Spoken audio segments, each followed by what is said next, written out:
Hello and welcome everyone. This is CA Chinmay Pathak and recently हमने शुरू किया था the negotiable instrument act 1881 for the CA foundation June and December 2024 attempt. Part 1 सिर्फ 1 घंटे का था और जिसमें रफली आधा निगोशिएबल इंस्ट्रूमेंट एक्ट मैंने पूरा कवर कराया था। सर क्या फर्स्ट टाइमर्स देख सकते हैं? जो फर्स्ट टाइम देख रहे हैं 100% देखो सर। सर रिवीजन के लिए 100% देखो सर। पेपर के एक दिन पहले देख सकते हैं? 100% देख सकते हो सर। कुछ भी छोड़ा नहीं है, जाके कंपेयर कर लेना the notes with the CA ICI module and you will find कि हर छोटी से छोटी चीज यहाँ पे कवर करी है। So without any time pass शुरू करते हैं। तो हमने रोका था, हमने हमने हमारी लर्निंग को रोका था at classification of bill of exchange. Sir ये क्या बोल रहे हो, classification of bill of exchange? ये क्या चीज होती है? देखो, अगर आप कोई भी चीज बनाते हो ना इस दुनिया में, एक कहते हैं जैसी दृष्टि वैसी सृष्टि। आप कोई भी चीज बनाते हैं ना उसको देखने के सर अलग अलग नजरिए होते हैं। मैं आपको और अच्छे से एक्सप्लेन कराना चाहता हूँ यहाँ। आपने देखा था जब आप एक कॉन्ट्रैक्ट बना रहे थे सर, जब आप एक कॉन्ट्रैक्ट बना रहे थे ना तो उसको देखने के अलग अलग नजरिए थे सर। नजरिए सर, एक था वॉइड, एक था वैलिड, एक था वॉइडेबल। सर क्या बात कर रहे हो जी? बिल्कुल, एक था इलीगल। सर ये तो हमने देखा है। हाँ, आपने ये पढ़ा है, आपको ये चीज पता है, इसलिए तो बता रहा हूं कि एक चीज को देखने के अलग अलग नजरिए होते हैं सर। वैसे ही सेम टू सेम जब आप एक निगोशिएबल इंस्ट्रूमेंट बनाओगे ना, इस निगोशिएबल इंस्ट्रूमेंट को देखने के भी अलग अलग नजरिए हैं। क्या बात करते हो? बिल्कुल, बिल्कुल यही है। कैसे देखोगे सर? पहले वाले को अगर आप फर्स्ट निगोशिएबल इंस्ट्रूमेंट को देखोगे तो वो हो सकता है बेरर, एक हो सकता है पेबल टू ऑर्डर, एक हो सकता है भारत में बनाया हुआ सर इनलैंड, एक हो सकता है भारत के बाहर बनाया सर फॉरेन। क्या बात करते हो सर? एक होता है आधा अधूरा, कुछ भरा ही नहीं है, इनकोएट। एक हो जाता है जो पता ही नहीं क्या है, एम्बिग्युअस। सर इतने सारे हैं। अरे पीनट से आपके लिए 2 मिनट में आप कर लोगे ये चीजें, 2 मिनट में। शुरू करते। जब भी कोई निगोशिएबल इंस्ट्रूमेंट बनाया जाए, इसमें जहां पे नेम का सेक्शन है ना सर, नेम का, या तो इसको ब्लैंक रखा गया, इसमें किसी का नाम लिखा ही नहीं, या फिर मैंने नाम लिख दिया ABC या और आगे लिख दिया ये वर्ड और बेरर। सर इसका क्या रेलेवेंस, इसका क्या मीनिंग है? ये वर्ड और अगर नाम नहीं लिखा या फिर नाम लिख के और बेरर लिख दिया ना सर, जिसके हाथ में जो इसको पकड़ेगा उसको क्या मिलेंगे? क्या मिलेंगे? पैसे मिलेंगे sir. The one who will hold this negotiable instrument will be the owner of this negotiable instrument. ये चीज बोलता है बेरर। क्या बोलता है? बेरर। इसके अगेंस्ट उल्टा होता है सर, निगोशिएबल इंस्ट्रूमेंट बनाया, नाम लिख दिया ABC, सिर्फ ABC को पैसा दो, और किसी को दिया तो खत्म। मैं चाहता हूं ABC को दो या ABC के ऑर्डर को दो सर। ऑर्डर, होटल के ऑर्डर नहीं रहे, इसके पीछे ABC ने लिख दिया पे टू XYZ, तो सिर्फ XYZ को पैसा मिलेगा। XYZ के हाथ में नहीं है तो किसी को नहीं मिलेगा। या फिर मैं चाहता हूँ ABC को पे ही ना, पे सिर्फ किसको हो?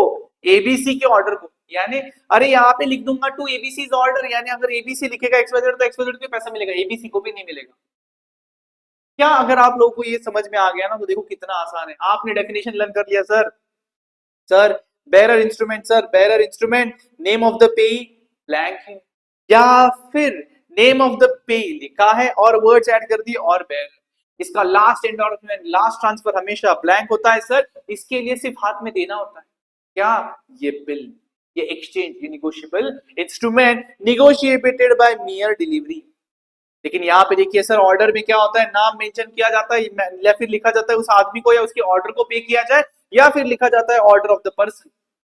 और लास्ट एंडोर्समेंट हमेशा इन फुल होगी, इन फुल होगी, इन 100% फुल होगी।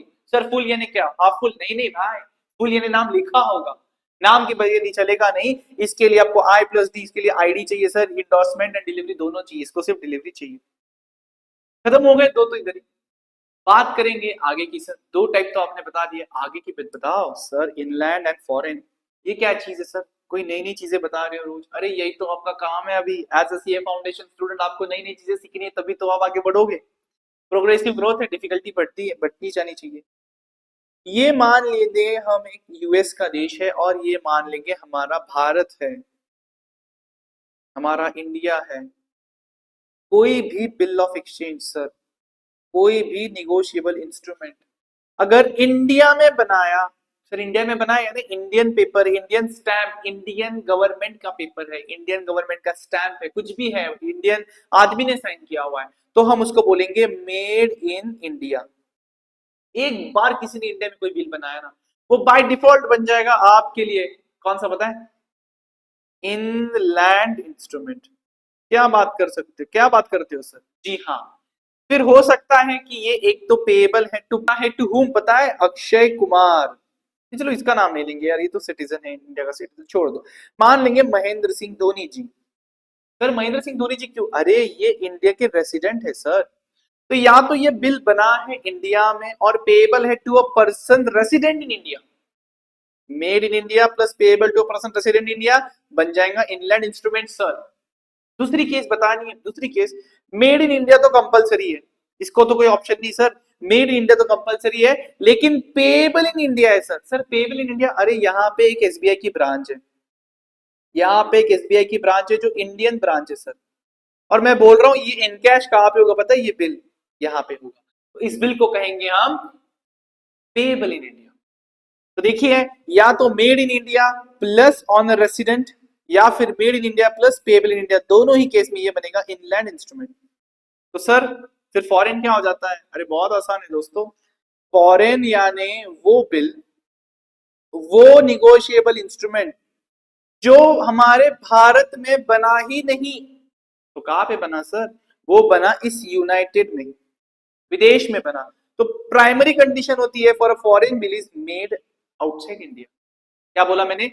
मेड आउटसाइड इंडिया प्लस इसके तीन कंडीशंस हो सकते हैं सर। एक, या तो ये पेएबल है on a resident of India, या तो ये पेएबल है to a non resident. Resident यानी सर हमारे केस में महेंद्र सिंह धोनी जी, नॉन रेसिडेंट यानी बिल गेट्स जी। और ये तो या फिर पेएबल हो सकता है, या तो रेसिडेंट या तो नॉन रेसिडेंट, से फर्क नहीं पड़ेगा, लेकिन this is payable in India.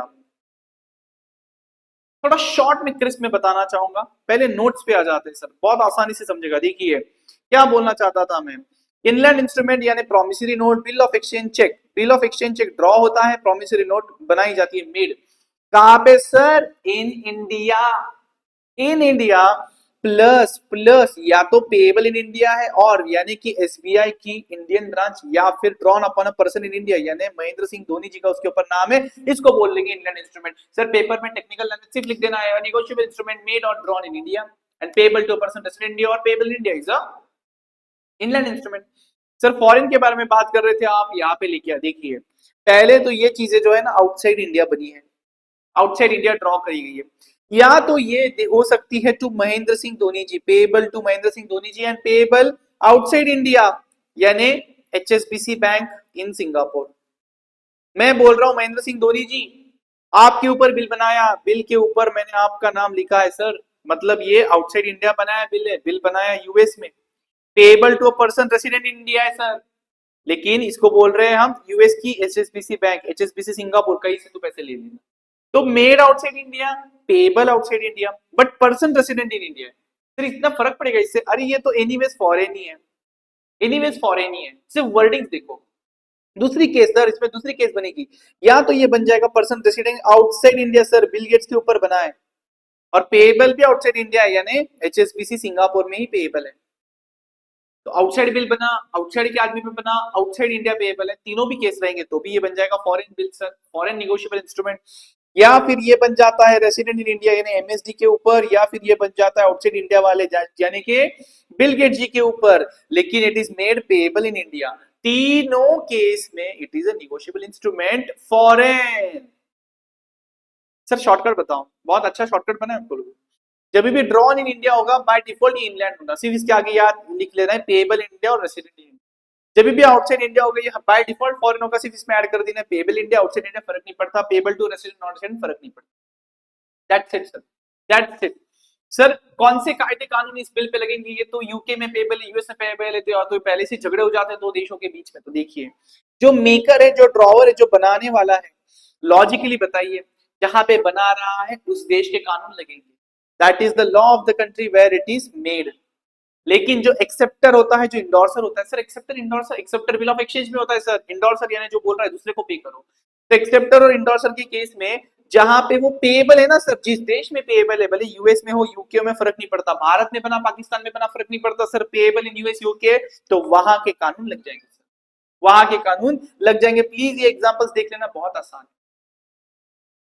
जैसे आप लोग पेट भरने के बाद खाना अधूरा छोड़ देते हो ना, वैसे ही कुछ लोग इंस्ट्रूमेंट भी अधूरा छोड़ देते हैं। क्या बात करते हो सर, कुछ भी इलॉजिकल नहीं भाई, लॉजिकली बताता हूं। देखिए, आपके पापा ने आपके पापा ने आपके एक रिलेटिव को लोन दिया ₹10 लाख का। वहां पर इतना जी भाई, आपके पापा उधार दिल के 10 लाख का लोन दे दिया। रिलेटिव को बोला सिक्योरिटी दे, रिलेटिव बोला भाई मैं हूं, भाग कहां जाऊंगा, भागेगा तो पैसे लेके भागेगा जरूर भाई। जब मांगने के टाइम आएगा ना मेरा, तो बोलेगा मेरे पास है नहीं। तो इससे क्या करा पता है, एक चेक ले लिया, लेकिन वो ब्लैंक चेक था, इसमें अमाउंट नहीं लिखी थी, अमाउंट नहीं लिखी, सिर्फ नाम लिखवा के लिया था पापा को पे करो, लेकिन इसमें अमाउंट नहीं लिखी थी। तो क्या हुआ, अगर कल जाके ये रिलेटिव पैसा नहीं देता है या फिर इसके ऊपर इंटरेस्ट नहीं देता है ना, तो हम इस चेक के ऊपर अमाउंट डाल के, अच्छा ये रिलेटिव यहाँ पे साइन करके देगा ऑब्वियसली, तो चेक का क्या काम है। तो ये चेक पापा ने क्यों लिया, आप लोगों को भी पता है, पापा ने ये लिया एज अ सिक्योरिटी, ताकि सामने वाला भाग ना जाए। इस प्रिंसिपल को अंग्रेजी में कहते हैं प्रिंसिपल ऑफ एस्टॉपल। क्या बोलते हो सर जी, इसको कहते हैं प्रिंसिपल ऑफ एस्टॉपल। ऐसे ही हम जब सिक्योरिटी के केस में किसी को कोई भी निगोशिएबल इंस्ट्रूमेंट देते हैं, क्या देते हैं, कोई भी निगोशिएबल इंस्ट्रूमेंट देते हैं, उसको ब्लैंक छोड़ देते हैं। सर ब्लैंक यानी साइन नहीं किया, नहीं रे साइन करते हैं भाई, सिर्फ अमाउंट नहीं लिखते, तो इसको ब्लैंक छोड़ने को हम कहते हैं इन कोएड इंस्ट्रूमेंट। क्या कहते हैं सर, इन कोएड इंस्ट्रूमेंट। देखते हैं हमारे नोट्स में से, देख सकते हो यहाँ पे, inchoate instrument which is incomplete. क्या बात करते हो सर, बिल्कुल, drawer, maker, acceptor, endorser. Drawer in the case of bill of exchange और cheque, maker in the case of promissory note, acceptor in the case of again bill of exchange, endorser in the case of any negotiable instrument. Will sign it and deliver it, सिर्फ sign करके delivery दे देगा sir. Leaving the instrument Holi blank और writing the word incomplete, इसके ऊपर लिख के देगा इट इज इनकम्प्लीट, या फिर इसको ब्लैंक छोड़ देगा। आप मुझे बताओ, आपके पापा की जो मर्जी है, उसके ऊपर 10 लाख है, तो इसके ऊपर आपके पापा 20 लाख लिख के भी पैसे ले सकते थे। तो ये लोग बोलते हैं, ये एक्ट बोलता है कि वो जो इंस्ट्रूमेंट है उसके ऊपर आप उतनी अमाउंट लिख सकते हो, सामने वाला सिक्योरिटी जिसको दिया है, जितनी या तो अलाउड है, जितनी या तो आपको उससे लेना है, या फिर अगर इसके ऊपर एक स्टैंप लगा है ना, गवर्नमेंट का स्टैंप हम लगाते हैं, सर ये स्टैंप अरे बाजार में मिलते, जाके खरीद लेना, मिल जाएगा वो स्टैंप। ये स्टैंप पे लिखा रहता है, ये स्टैंप जहां पे चिपका है वो इंस्ट्रूमेंट 10,000 के ऊपर पेएबल नहीं, वो इंस्ट्रूमेंट 10 लाख के ऊपर पेएबल नहीं। तो ये जो स्टैंप वैल्यू फिक्स हो जाती है, यहां तक आप लिखो, या फिर इससे नीचे लिखो, या फिर अगर स्टैंप नहीं है तो जो अमाउंट आपकी फिक्स होगी उसमें लिखो सर। तो देखिए, it gives the power of its holder, जिसके पास ये होता है नेगोशिएबल इंस्ट्रूमेंट, उसको पावर मिल जाती है, उसको कंप्लीट कर दे by writing any amount within limit specified, इसके ऊपर ही लिखा है 10 लाख तक ले लो, और by limit specified by the stamps affixed on it. Sir ये स्टैम्प मतलब मेरा स्टैम्प क्या, नहीं मालिक, नहीं, गवर्नमेंट का स्टैम्प, गवर्नमेंट से लेके आओगे, नहीं मिलता है, पेपर जैसा रहता है, सिर्फ चिपकाना होता है। तो इसको कहते हैं हम इनकोइड इंस्ट्रूमेंट। ये बेस्ड होता है on the principle of estoppel. Estoppel यही होता है कि हम किसी की सिक्योरिटी के लिए किसी के पास कोई डॉक्यूमेंट रख देते हैं हमारा, और वो चाहे वैसे ले सकता है। सर जब किसी के नाम से कोई बिल बनता है ना, उसको कहते हैं हम होल्डर। किसी के नाम से नेगोशिएबल इंस्ट्रूमेंट बनता है तो पहले वाले को कहते हैं होल्डर। जब जब ये होल्डर किसी और को इंस्ट्रूमेंट दे देगा, इंडोर्स करेगा, तो सामने वाले को हम बोलते हैं होल्डर इन ड्यू कोर्स। हमेशा याद रखना, हमेशा याद रखना, a holder in due course is an individual who acquires a negotiable instrument in good faith for consideration before it becomes due for payment। मतलब क्या कर रहा है, सिर्फ होल्डर क्या कर रहा है, इसको निगोशिएट इंडोर्स कर रहा है सर, इसी को हम बोलते हैं होल्डर्स इन ड्यू कोर्स। याद रखना, होल्डर को क्या होता है, मान लीजिए होल्डर के पास ये इंस्ट्रूमेंट है ना, तो ये क्या कर सकता है, 10 लाख रुपए आपके पापा को लेने थे ना, आपके पापा होल्डर हो गए और 10 लाख से 1 रुपया भी ज्यादा नहीं ले सकते, लेकिन गलती से आपके पापा ने किसी को ये चेक एंडोर्स कर दिया। सर एंडोर्स यानी निगोशिएट कर दिया, बोल दिया आपको ये चेक पेएबल है, और वैल्यू लिखने को बोल दिया 20 लाख रुपए, उसने लिख लिया, तो वो हो जाता है होल्डर इन ड्यू कोर्स, और वो ये अमाउंट क्लेम कर सकता है। सिर्फ इतना ध्यान रखना है सर, इसके ऊपर गवर्नमेंट का स्टैम्प नहीं हो, जिसके ऊपर लिखा हो 10 लाख रुपए। अगर लिखा है 10 लाख रुपए तो इसके नीचे अब क्लेम करना पड़ेगा, लेकिन कुछ स्टैंप ही नहीं है, तो इस केस में आपके पापा के दो जिनको उन्होंने निगोशिएट किया 20 लाख भी ले सकते हैं। सर ऐसा क्यों दिया गया है, it is a protection to holder in due course. तो लोग क्या करेंगे, लोगों को पागल बनाना शुरू कर देंगे, इसलिए होल्डर इन ड्यू कोर्स के लिए स्पेशल ट्रीटमेंट दी गई है। सर एग्जांपल पढ़ लेना, बहुत आसान है, जो मैंने आपको बताया वही है। Then come something called as ambiguous instrument. अरे मैंने एक निगोशिएबल इंस्ट्रूमेंट बनाया, लेकिन मैं इतना बुद्धू, इतना पागल, इतना इतना पागल हूं कि मैंने इसके ऊपर मैं डिस्टिंग्विश ही नहीं कर पा रहा हूं देते वक्त भी कि ये बिल ऑफ एक्सचेंज है कि ये क्या है, प्रॉमिसरी नोट। सर ऐसा क्यों हो सकता है जी? अभी तो ये हो गया इररेलेवेंट, अभी ऐसा मार्केट में होता नहीं कभी भी, लेकिन पहले होता था, क्योंकि वर्डिंग्स में इशू हो जाते थे। तो उस केस में जो भी इसका होल्डर रहेगा ना सर, कौन होल्डर, यानी कि आपके पापा, वो इसको या तो बिल ऑफ एक्सचेंज ट्रीट कर सकते हैं या तो प्रॉमिसरी नोट। तो इंस्ट्रूमेंट इज वेग यानी unclear, cannot be clearly identified as bill of exchange और प्रोमिसरी नोट। तो होल्डर उसके मर्जी, उसकी मर्जी से इसको बिल ऑफ एक्सचेंज और प्रोमिसरी नोट ट्रीट कर सकता है। और यहाँ पे हमने सारे क्लासिफिकेशंस कंप्लीट कर लिए। देखो कितने आसान है, यहाँ तक तो बहुत अच्छे से समझा। अभी बताइए सर, निगोशिएबल इंस्ट्रूमेंट, बार बार वर्ड यूज कर रहे हो सर, निगोशिएबल निगोशिएबल, इसको निगोशिएट कैसे करते हैं? क्या इसके ऊपर हम इसको चीर फाड़ देते हैं, क्या इसके ऊपर कुछ चिपकाते हैं, क्या किसी को फोन करके फोटो भेजते हैं? नहीं भाई, बहुत आसान तरीके है निगोशिएशन के। निगोशिएशन ट्रांसफर के बहुत आसान तरीके, सबसे पहले ये जान लीजिए, it is freely transferable from one person to another. ये तो हमने देखा, कैरेक्टरिस्टिक्स में भी देखा। सर क्या होते हैं मोड्स ऑफ निगोशिएशन, कैसे ट्रांसफर किया जाता है?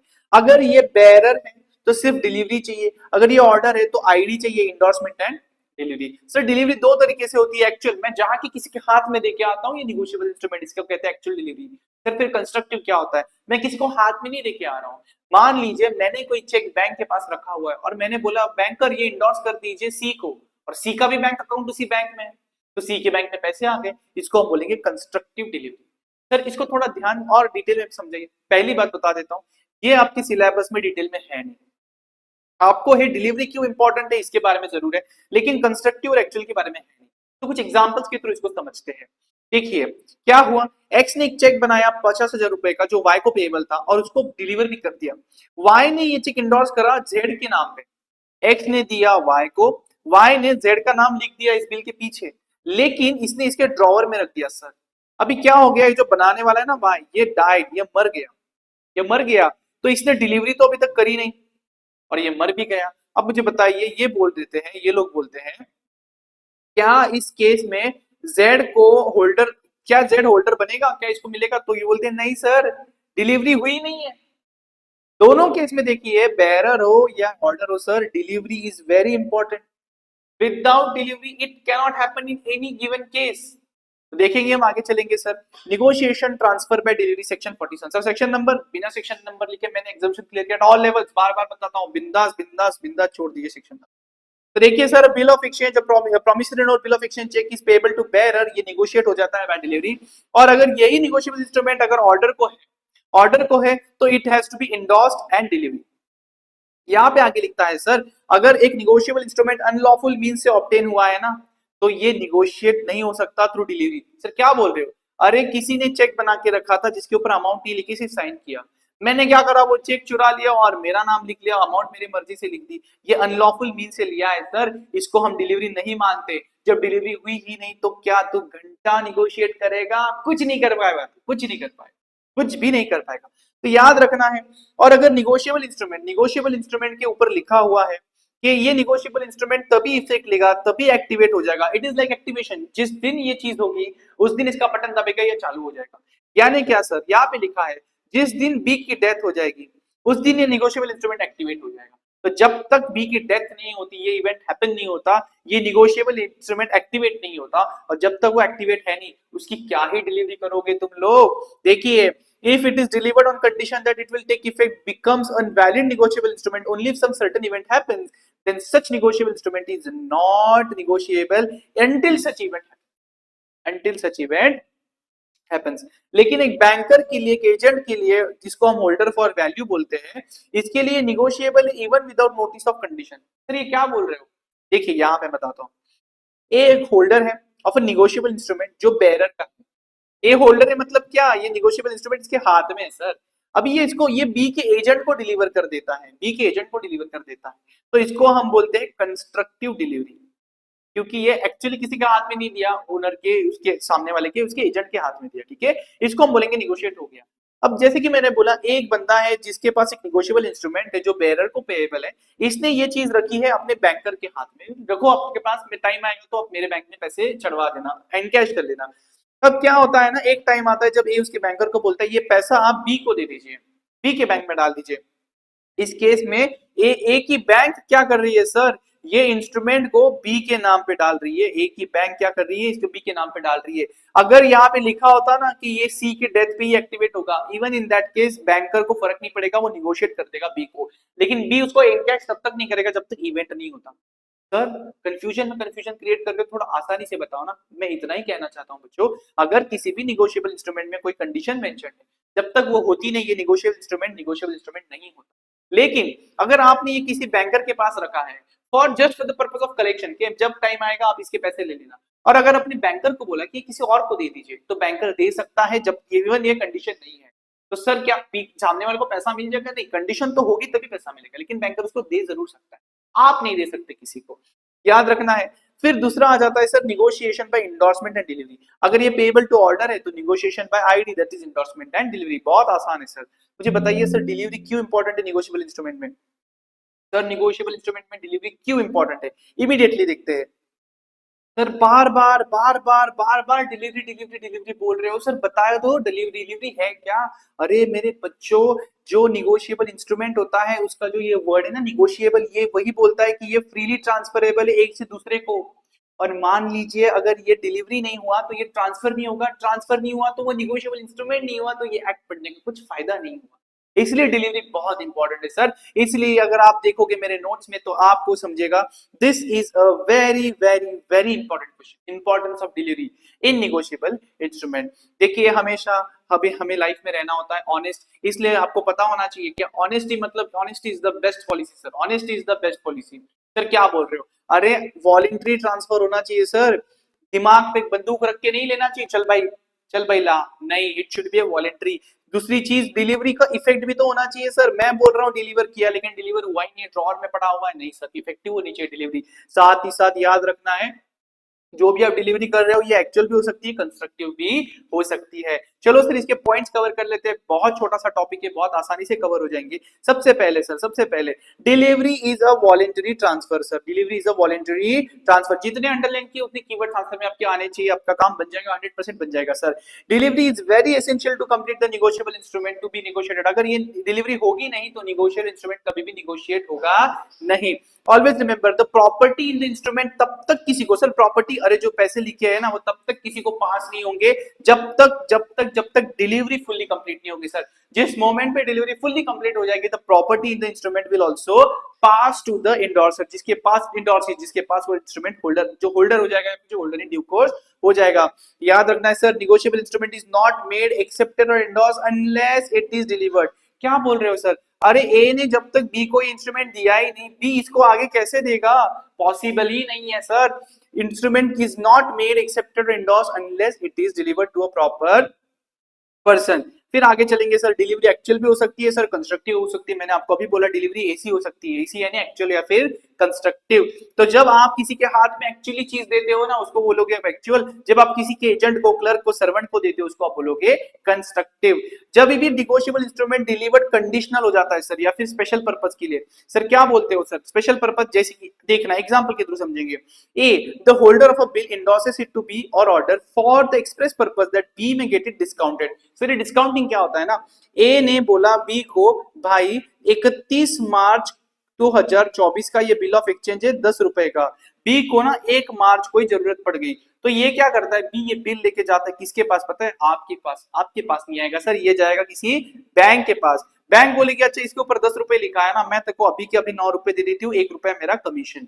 बैंक इसको अभी पैसे दे दी थी, इस प्रोसेस को कहा जाता है डिस्काउंटिंग। तो बैंक को क्या फायदा हुआ सर? 31 मार्च को बैंक इस बिल को इनकैश करके 10 रुपए रिकवर कर लेगी, 9 रुपए तो इसको दिए और 1 रुपए अपना कमीशन। तो बेसिकली इस प्रोसेस को कहा जाता है डिस्काउंटिंग। देखिए अभी ये बी को क्यों दिया गया? ताकि वो सिर्फ डिस्काउंट कर सके। क्या बी को ऑर्डर, क्या बी को बताया गया कि आप इसको क्या कर दीजिए किसी और पर्पस के लिए रखिए? नहीं, only and only for the purpose of it getting discounted. लेकिन बी ना डिस्काउंट नहीं करता, बी क्या कर देता है पता है? इसको निगोशिएट कर देता है टू सी। सर ऐसा कैसे कर दिया? यहाँ पे लिखा है ना टू बी और हिज ऑर्डर। तो अभी सी जो है ना इसको हम होल्डर इन ड्यू कोर्स बोलेंगे और सी के पास गुड टाइटल आ जाएगा इसका, साथ ही साथ गुड टाइटल यानी वो एक एकदम लेजिबल ओनर हो जाएगा इस निगोशिएबल इंस्ट्रूमेंट का। और सर साथ ही साथ अगर उसको पैसे नहीं मिलते हैं ना ऑन टाइम तो सारी पार्टीज को सू कर सकता है सर, सू टू नहीं, it means filing a court case. I am basically trying to say that it means that basically filing a court case. तो इसको हम कहते हैं कि जब किसी कंडीशन के साथ डिलीवर किया जाता है ना कि भाई ये सिर्फ है फॉर डिस्काउंटिंग, लेकिन आप इसको किसी स्पेशल पर्पस के लिए दिया गया, लेकिन आप इसको क्या करते हो आगे निगोशिएट कर देते हो, तो सामने वाले को आप बोलोगे होल्डर इन ड्यू कोर्स, और वो बंदा पूरा का पूरा गुड टाइटल लेके बैठेगा, उसको वो पैसे चाहिए चाहिए. आप समझ रहे हो सर? इस प्रोसेस में एक चीज आप लोगों को समझी कि नहीं समझी मुझे नहीं समझा, लेकिन मैं बताना चाहता हूं. जब मैंने बी को बोला ना तो सिर्फ डिस्काउंटिंग के लिए यूज करना, तो उसका मतलब ये था कि इसको मैं पैसे नहीं देने वाला हूं, ए पैसे नहीं देगा, इसको बैंक से ही ये डिस्काउंट करा के लेना पड़ेगा. तो सर फिर ए पैसे ही नहीं देगा, अरे देगा लेकिन वो बैंक को देगा, तो अभी डिस्काउंट करा ले क्योंकि अभी देखो पैसे की जरूरत है. फिर आगे चलेंगे सर, आगे चलेंगे. Contract of negotiable instrument is incomplete and revocable till delivery. मतलब अरे निगोशिएबल इंस्ट्रूमेंट का कोई भी कॉन्ट्रैक्ट पूरा नहीं होता जब तक डिलीवरी होती, साथ ही साथ रिवोकेबल है. मैं बोल सकता हूँ नहीं देना बिल ऑफ एक्सचेंज, क्यों? डिलीवरी नहीं हुई. जिस मोमेंट तक डिलीवरी नहीं होती सब कुछ चलता है. जैसे आप कॉन्ट्रैक्ट में पढ़ते हो सर, प्रपोजर है उसके लिए एक्सेप्टेंस का कम्युनिकेशन जब तक होता नहीं आप देखते हो तब तक हम रिवोक कर सकते हैं, वैसे यहाँ पे भी हम रिवोक कर सकते हैं. याद रखना डिलीवरी बहुत इंपॉर्टेंट है. जब आप बनाते हो, जब आप बेक बनाते हो निगोशिएबल इंस्ट्रूमेंट तब भी, और जब जब आप उसको निगोशिएट करते हो, किसको ट्रांसफर करते हो, तब भी डिलीवरी बहुत इंपॉर्टेंट है. सर ये क्या बोल रहे हो, बनाने के टाइम पे किसको डिलीवर करेंगे? अरे मालिक मेरे दोस्तों, जब हम बिल ऑफ एक्सचेंज बना रहे थे तो जो बनाने वाला था वो ड्रॉवर था, और इसको वो डिलीवर करता था टू ड्रॉवी. इसको ही ऑर्डर देना ना पैसे, तो देखिए बनाने के टाइम पे डिलीवरी है, और पेमेंट किसको होने वाला है? टू पे. तो जब पे इसको लेके आएगा, जब पे को ये दिया जाएगा, तो हम क्या बोलेंगे basically it is the delivery at the time of negotiation. याद रखना सर, जैसे प्रॉपर्टी निगोशिएबल इंस्ट्रूमेंट की ट्रांसफर नहीं होती until and unless there is delivery, same to same case में राइट्स में ट्रांसफर नहीं होते in the case of negotiable instrument until and unless there is proper delivery. और ये बहुत इंपॉर्टेंट पार्ट है सर, इसके ऊपर 101% केस स्टडी आपको एग्जाम में दिखने को मिलेगा. 101%. ये सिर्फ इतना ही बोलता है सर कि अगर कोई पर्सन निगोशिएबल इंस्ट्रूमेंट बनाता है, ठीक है, और उसको इंडोर्स कर देता है, लेकिन डिलीवरी होने से पहले, डिलीवरी होने से, देखो यहां से बात करेंगे, चलो देखते हैं क्या हो रहा है. मान लीजिए एक बंदा है ए, इसने एक निगोशिएबल इंस्ट्रूमेंट बनाया बी के नाम से. ये बी ने क्या करा ना, सी के नाम इसके पीछे लिख दिया इंडोर्स टू सी, लेकिन बी है ना सी को देने से पहले ना मर गया, उसकी डेथ हो गई, और ये उसको मिला ही नहीं सी को, ये उसके ड्रॉवर में रह गया सर. बी के किस में रह गया सर? ड्रॉवर में. अब होता क्या है, बी के मरने के बाद है ना, बी के कुछ लीगल रिप्रेजेंटेटिव्स होते हैं, जो बच्चे रहते हैं ना, जो आप बड़े बड़े फ्लैट खरीदोगे सीए बनने के बाद, फिर आपके बेटे एक दिन आपके जाने के बाद वो बेच के फॉरेन चले जाने वाले हैं, वैसे ही बी के कुछ बहुत होशियार लीगल रिप्रेजेंटेटिव्स है सर. इन्होंने क्या करा, चुपचाप ये बिल यहाँ से निकाला और सी को डिलीवर कर दिया. बताओ डिलीवरी हुई क्या? एक बिल्कुल डिलीवरी हुई नहीं सर. डिलीवरी वही कर सकता है जो ये चीज बनाता है. तो सर बी का एजेंट डिलीवर कर सकता था? जी बिल्कुल, एजेंट को तो बी ने अथॉरिटी नहीं रखी कि मेरे बिहाफ पे डिलीवरी कर, लेकिन लीगल रिप्रेजेंटेटिव को उसने कब अथॉरिटी दी? उसको दी नहीं थी. तो यही केस यहाँ पे बताई गई है सर. देखिए बिफोर डिलीवरी क्या हो गया, उसकी डेथ हो गई, the endorser dies, then legal representative deceased person cannot negotiate the same by mere delivery as legal representatives are not agent. तो सर एजेंट कर सकता है बिल्कुल, लेकिन लीगल रिप्रेजेंटेटिव नहीं कर सकते. तो हम कब मानेंगे सर कि डिलीवरी इफेक्टिव है, पूरी हो गई? तो देखिए जब पार्टीज इमीडिएट रिलेशन में होंगे ना सर. इमीडिएट रिलेशन मतलब, अरे मान लीजिए ए और बी है, ए ने बी के नाम से बनाया, तो इस केस में ए और बी के बीच में, या फिर बी ने सी को दिया, तो इस केस में हाँ बी और सी ये इमीडिएट रिलेशन में होते हैं, इसको हम कहते हैं प्राइमरी रिलेशन. तो जब इमीडिएट रिलेशन में होंगे तो डिलीवरी कब इफेक्ट लेगी पता है? जब जो पार्टी बना रही है, जो party bill of exchange accept कर रही है, या फिर कोई भी निगोशिएबल इंस्ट्रूमेंट इंडोर्स कर रही है ना सर, जब वो पार्टी को ये चीज बनाई जाती है, पार्टी को डिलीवरी की जाती है. How delivery to be made? Delivery to be effected must be made by the party making accepting endorsing. ये जो बना रहे हैं ना ये लोग, इन्होंने इसको डिलीवर करना चाहिए इसको. तो ए ने खुद ने, ए के एजेंट ने बी को देना चाहिए, बी ने या बी के एजेंट ने सी को देना चाहिए, तो हम मानेंगे डिलीवरी होगी इमीडिएट रिलेशन में. अब देखिए इस कर रहा हूं अभी कौन से रिलेशन के बारे में. मान लीजिए ए ने किसी को दिया था, बी को दिया था only for discounting purpose, discounting के लिए दिया था, स्पेशल पर्पस के लिए दिया. बी ने सी को दे दिया, सी ने डी को दे दिया, डी ने जेड को दे दिया. और जब बी ने इसको एंडोर्स किया ना, उसने ऐसा कुछ लिखा नहीं इस पे, उसने बोला हाँ ले लो कुछ नहीं पैसे मिल जाएंगे. तो साला ये जेड इससे पैसे मांग रहा है, ये देगा नहीं, ये बोलेगा इसे ले ले, ये देगा नहीं, ये बोलेगा इसे ले ले, इसको तो इसके पास तो अथॉरिटी नहीं है भाई, इसको तो सिर्फ डिस्काउंटिंग के लिए बिल दिया था. तो ये जाएगा अल्टीमेटली ए के पास, और ए क्या प्रूव करेगा? ए प्रूव करेगा भाई मैंने तो ये दिया था only and only for the purpose of conditional या कंडीशन, या फिर only for a special purpose. Sir क्या इसका कोई सारांश बन सकता है?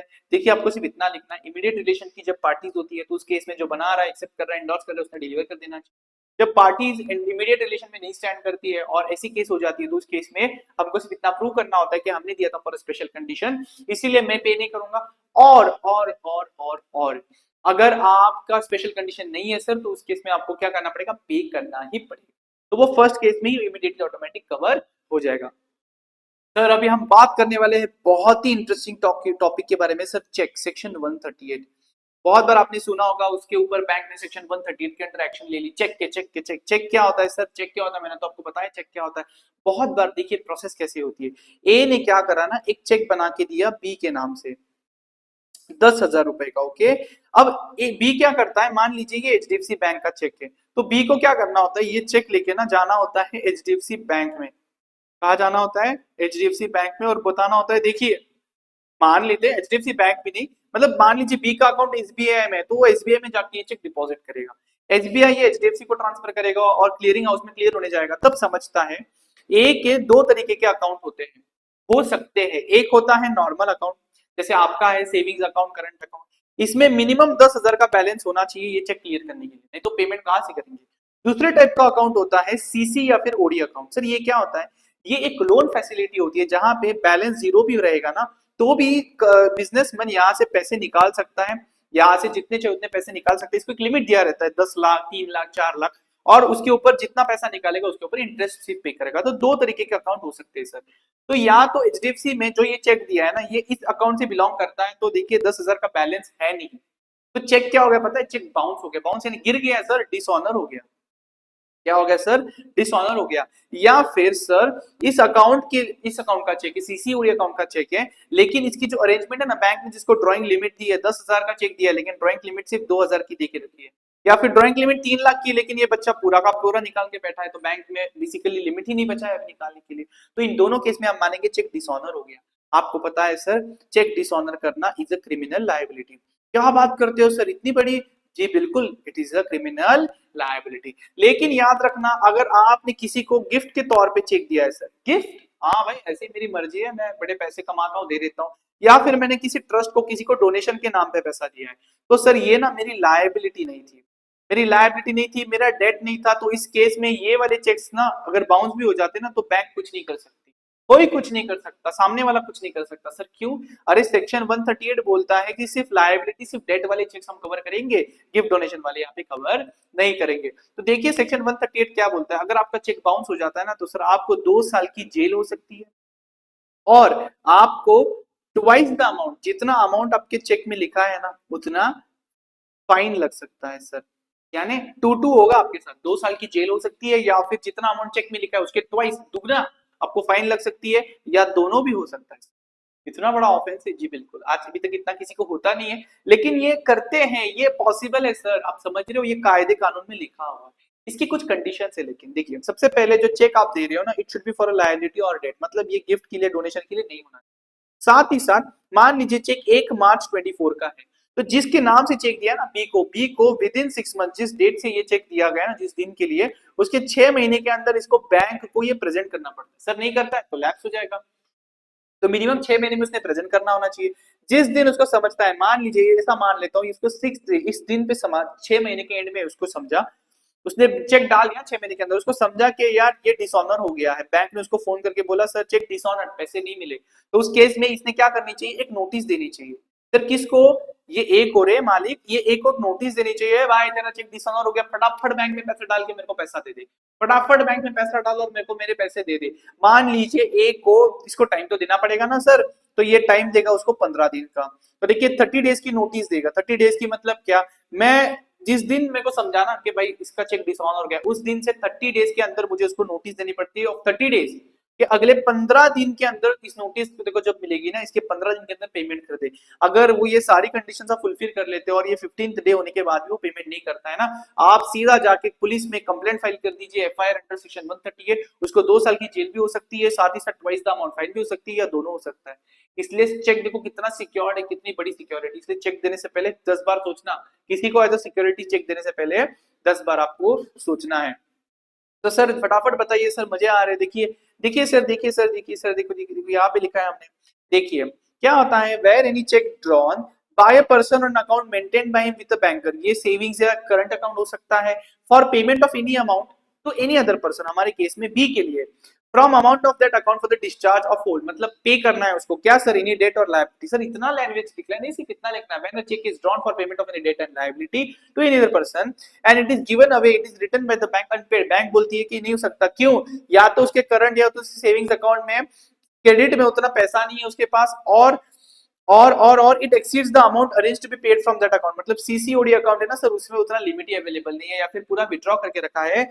In that case it will be deemed क्या कि उसने एक ऑफेंस करा है। सर कौन सा ऑफेंस, सर क्रिमिनल ऑफेंस करा है, उसको इंप्रिजनमेंट होगी अप टू 2 years एंड उसको फाइन भी लगेगा twice the amount of the cheque, या फिर दोनों चीजें लेंगे।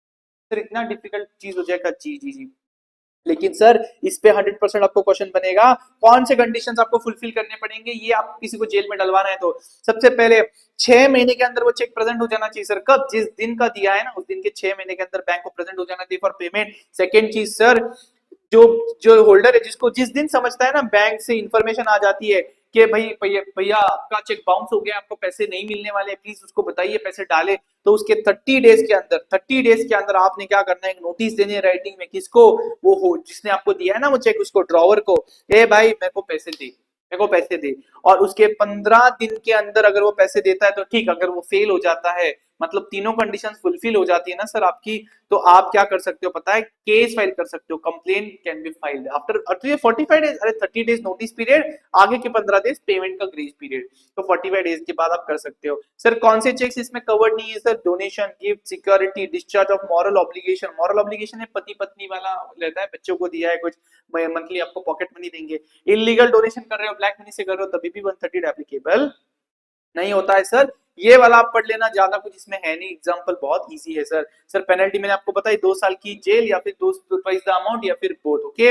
सर प्रिजम्पशन, क्या प्रिजम्पशन है सर, जब भी कोई बंदा किसी को चेक देगा ना, कायदा कानून कोर्ट जज ये अज्यूम कर लेगा, अगर ये बाउंस होता है, कोई ये चेक दिया था फॉर अ डेट और अ लायबिलिटी, सर लेकिन मैंने तो गिफ्ट के लिए दिया था, तो ठीक है आके आप ये बता दीजिए, तो फिर हम ये प्रिजम्पशन को रिबेट कर देंगे, कैंसिल कर देंगे। तो ये चेक डिसऑनर हो जाता है, तो लॉ कोर्ट प्रिज्यूम कर लेगा कि ये दिया था फॉर लायबिलिटी और डेट, अगर आप आके अलग बताते हो और ये प्रूव कर देते हो तो आप इसको रिबेट कर देंगे इस प्रिजम्पशन को। डिफेंस, मुझे नहीं पता था सर, मेरे बैंक में उस दिन पैसा नहीं रहेगा, अरे भाई तो चेक दिया ही क्यों, ये डिफेंस अलाउड ही नहीं है अंडर सेक्शन 138। देखिए, drawer had no reason to believe that the cheque may be dishonour और presentment when he was issuing the cheque, ऐसा अगर आप रीजन देते हो ना, ये डिफेंस बिल्कुल अलाउड नहीं अंडर सेक्शन 138। सर आ गए अभी एकदम एंड में, सर ये क्या है, ये चार्ट देखिए, एक समरी है जो आईसीआई के मॉडल में भी दी गई है, यही समरी से आपको पढ़ना है प्रेजेंटमेंट वाले रूल। सर क्यों, अरे अगर आप देखोगे ना आईसीआई के जो लिखे हुए हैं ना बहुत बड़े बड़े हैं, हमारे यहाँ पे नहीं, और काफी काफी काफी जो है ना वो दिए गए हैं इन लैंग्वेज जो आप लोग डाइजेस्ट नहीं कर पाओगे, तो समरी से पढ़ोगे ना आपका आंसर 100% बनेगा, और मैं गारंटी देता हूँ कहाँ से क्वेश्चन बनने वाला है, देख लेना एंड तक। तो देखिए सर, प्रेजेंटमेंट फॉर एक्सेप्टेंस, जब भी कोई बिल ऑफ एक्सचेंज बनता है ना सर, तो ड्रॉवर जो होता है ना, हमने देखा था, मैं सलमान खान के नाम से ऐसे ही बिल नहीं बना सकता सर, मुझे उसको देना पड़ता है और उसको एक्सेप्ट करना पड़ता है, तभी उसको एक्सेप्टर बोलेंगे।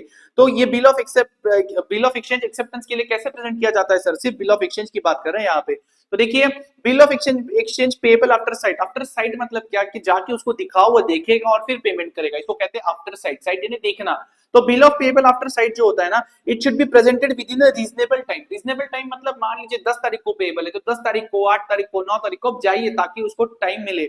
And in business hours on business day, sir business hours कौन से होते हैं सर, 11 से लेके 6 तक। सर लेकिन मेरा बिजनेस आवर 3 से 6, तो चलेगा, कोई दिक्कत नहीं, बिजनेस आवर्स में आप लेके जाइए। साथ ही साथ बिजनेस डे में लेके जाइए सर, मंडे टू फ्राइडे और the business day, Saturday Sunday, भले आपके कोई जान पहचान वाले सैटरडे को काम कर, लेकिन Saturday is not generally business day. याद रखना 48 आवर्स का टाइम आपको देना चाहिए सामने वाले को, to at least see, to at least give that acceptance. आप जब दे रहे हो ना उसको, भाई एक्सेप्ट करके दे, तो उस केस में एक्सेप्टर को थोड़ा टाइम तो लगेगा देखने के लिए, तो मिनिमम आपको 48 आवर्स देने चाहिए सर, दो दिन। सर मैं 48 आवर्स से ज्यादा दे दोगे ना, तो पिछले वाले जो रहेंगे वो लायबल नहीं है। सर क्या बोल रहे हो, देखिए याद रखना, सबसे पहले मैं आपको इमीडिएटली बताता हूँ ये क्या मतलब बोला, पब्लिक हॉलिडे छोड़ के आपको ड्रॉई को एक्सेप्टेंस के लिए मिनिमम 48 आवर्स देने चाहिए। सर मैंने 3 दिन दे दिए, 4 दिन है, 48 आवर्स बेसिकली 2 दिन होते हैं, तो मैंने 4 दिन दे दिए, 3 दिन दे दिए, तो उस केस में क्या होगा पता है, जो भी पिछले होल्डर्स रहेंगे ना इसके ऊपर, मान लीजिए ए ने बी को दिया, बी ने सी को दिया, सी ने डी को दिया, इस केस में अगर डी इशू, अगर सी डी को है ना 48 आवर से ज्यादा टाइम दे देता है ना फॉर लुकिंग एट इट, तो उस केस में ए भी लायबल नहीं रहेगा, बी भी लायबल नहीं रहेगा। क्यों सर? अरे आपको बोला कितना है, सिर्फ 48 आवर, ज्यादा नहीं देना है सर। अगर आप प्रेजेंटमेंट सही से नहीं करते हो, टाइम पे नहीं करते हो, रीजनेबल टाइम में नहीं करते हो, बिजनेस आवर्स में नहीं करते हो, बिजनेस प्लेस में नहीं करते हो, तो उस केस में कोई भी लायबल पार्टी लायबल नहीं है। अरे एक्सेप्ट ही नहीं हो बिल, वो क्या पे करोगे? मान लीजिए bill of exchange directed to draw at a particular place, मतलब यहाँ पे हमने क्या लिखा है पता है? यहाँ पे हमने लिखा है reasonable time, business hours, business day, लेकिन हमने यहाँ पे प्लेस नहीं लिखी सर। अगर प्लेस लिखी हुई है ना तो it should be presented at this place, at that specific place. और मान लो सर सलमान खान ने मुझे बताया ही नहीं कहाँ पे प्रेजेंट करना है फॉर एक्सेप्टेंस, तो मैं क्या करूंगा? तो ऑब्वियसली उसके बिजनेस प्लेस पे जाऊंगा मैं।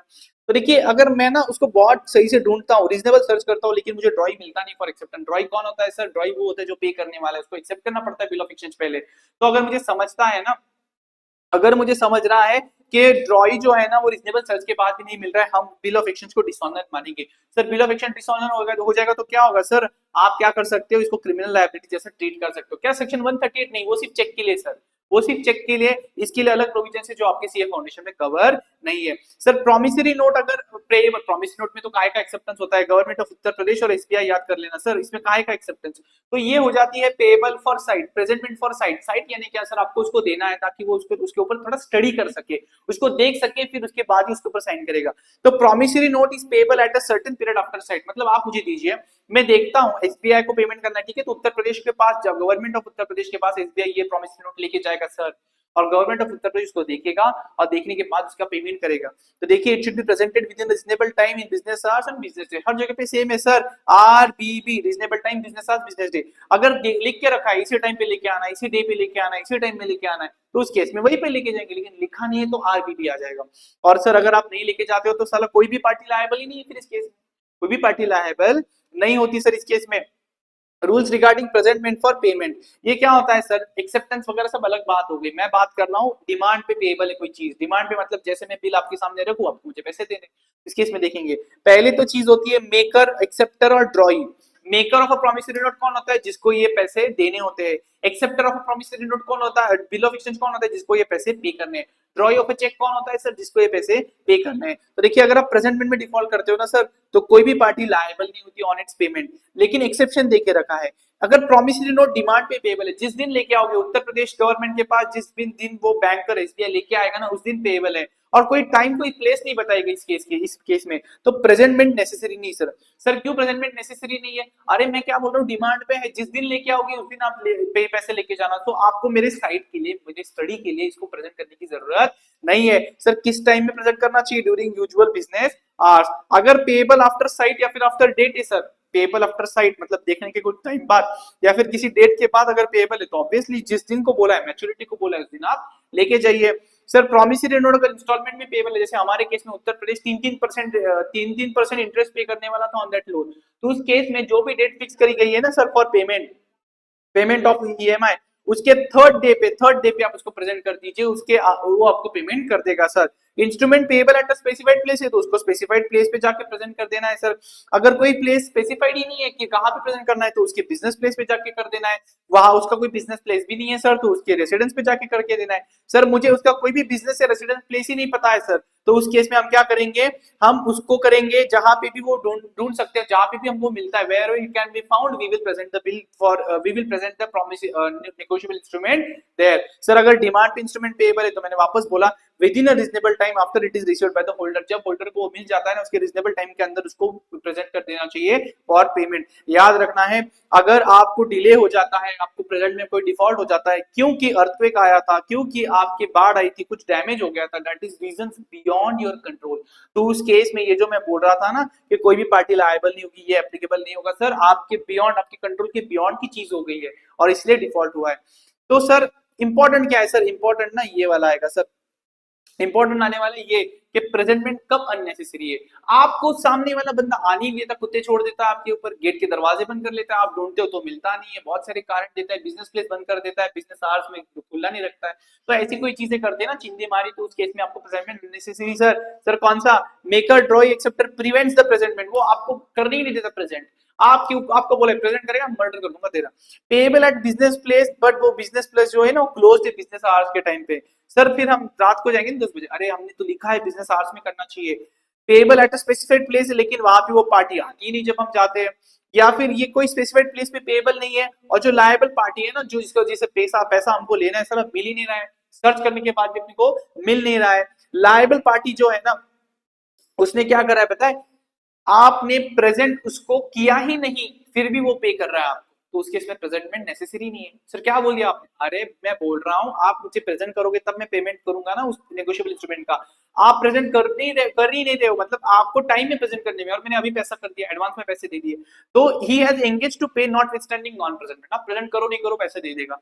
फिर तीसरी चीज होती है liable party makes part payment, मतलब मैंने थोड़ा सा पैसा आपको दे दिया, उसके इसमें प्रेजेंटमेंट नेसेसरी नहीं है sir. Liable party waives of his right to take advantage. Sir advantage देखो, यहाँ पे एक एडवांटेज है, अगर आप प्रेजेंटमेंट नहीं करोगे ना तो हम लायबल नहीं है, ऐसा लॉ कहता है। मैं बोलता हूँ सर तू प्रेजेंट नहीं करेगा चलेगा, फिर मैं तेरा पैसा दे दूंगा, मैं एडवांटेज नहीं लूंगा इस चीज का, that is I waive of my right to take the advantage. Lastly if drawer could not suffer damage from want of such presentment, अरे मेरे पास तो प्रेजेंट नहीं भी करेगा ना तो भी मुझे कुछ भी फर्क नहीं पड़ने वाला, कोई डैमेज नहीं मेरा हो सकता, तो इस केस में भी प्रेजेंटमेंट नेसेसरी नहीं है सर। सर यहाँ पे लिखा है some rules as to compensation, ये क्या है यार, आपका ना बिल ऑफ एक्सचेंज, आपका प्रॉमिसरी नोट पे आपने पेमेंट नहीं किया, चेक पे पेमेंट नहीं किया, चेक के लिए तो हमने देख लिया, लेकिन बाकी के केस में कंपेंसेशन, आपको कुछ तो कंपेंसेशन मिलना चाहिए, आपका इतना लॉस हुआ है, हार्म हुआ है, तो इस केस में हम क्या करेंगे सर, याद रखना है सर क्या क्या पे करना पड़ता है। In case of dishonour of a negotiable instrument the holder can claim, holder मतलब जिसके हाथ में बिल है वो क्या क्लेम करेगा सर, सबसे पहले amount due on negotiable instrument, whatever the amount on the negotiable instrument is written, आप वो क्लेम कर सकते हो। सेकंड, बिल ऑफ एक्सचेंज, जो भी प्रॉमिसरी नोट है आपने डिसऑनर कर दिया सर, डिसऑनर किया आपने मतलब आपके लिए हमें कोई लीगल तरीका यूज करना पड़ा, उसके लिए अपने को जो एक्सपेंसेस लगते हैं, the expenses incurred in presenting, noting and protesting. Sir what do मैं present, noting, protesting, basically they are legal actions that we are taking. Presenting means when we are presenting it and you are not making the payment. Noting and presenting are legal things that we are doing. तो इसके लिए जो खर्चा हमने किया ना sir, lawyer को consult किया, तो वो सारा पैसा भी आपसे मैं रिकवर करूंगा।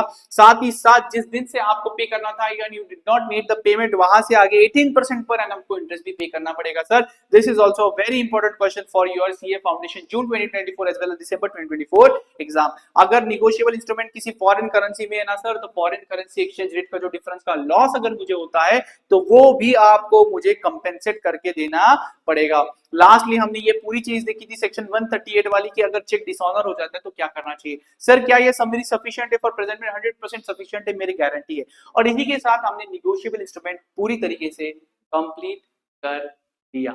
Thank you so much.